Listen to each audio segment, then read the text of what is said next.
আজকে আমার রেসিপি মেথি chicken. 400 gram chicken. এবার এর মধ্যে দেব আমি আদা, লঙ্কা, কাঁচা লঙ্কা আর রসুনের পেস্ট,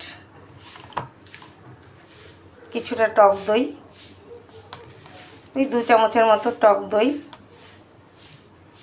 এবার দেবো নুন আন্দাজ মতো, অল্প হলুদের গুঁড়ো আর ঝাল লঙ্কার গুঁড়ো দিয়ে ভালো করে মেখে নেব। ভালো করে দই, নুন, হলুদ দিয়ে মাখানো হয়ে গেছে। এবার আসল যে জিনিসটা মেথি, আমি মেথি তো এখন পাওয়া যায় না, মেথি শাক। আমি শীতের সময় মেথি শাক কিনে শুকিয়ে কসুরি মেথি বানিয়ে রেখেছি, তাই সেই কসুরি মেথিটা দিয়ে আবার মেখে দেব।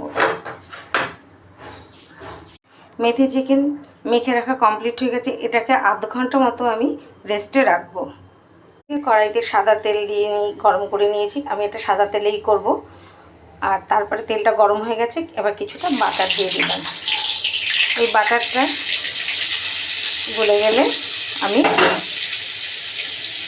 এবার আমি মাংসটা মাখানো ছিল সেটা দিয়ে দেবো, দিয়ে একটু ভালো করে নেড়ে নেব।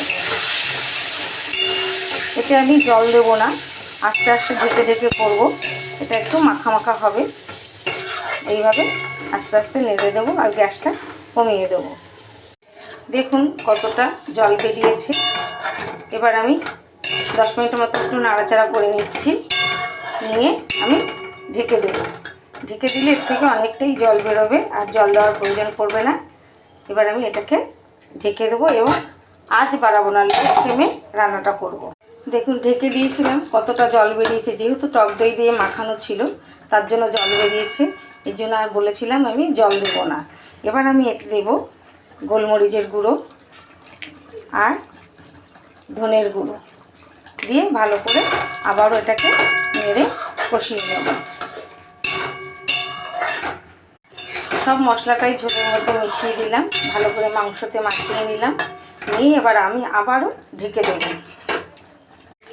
দেখুন চিকেনটা আমার পুরোপুরি কমপ্লিট হয়ে গেছে। এবার একটু ক্রাশ করা মেথি পাতা আমি দিয়ে দেব, দিয়ে নামিয়ে দেবো। সুন্দর একটা ফ্লেভার আসবে। এবার এটাকে আমি নামিয়ে নেব। মেথি চিকেন রান্নাটা আমার কমপ্লিট হয়ে গেছে। এটা পরোটা, নান, রুটি, ভাত সবার সাথেই ভালো যাবে। আপনারা আমি যেভাবে বানিয়েছি সেইভাবে বানাবেন, ভালো লাগবে। আমাকে বেশি বেশি করে লাইক দিন, শেয়ার করুন, কমেন্টস করুন। আমি আরও নিত্য নতুন রান্না করে দেখাবো।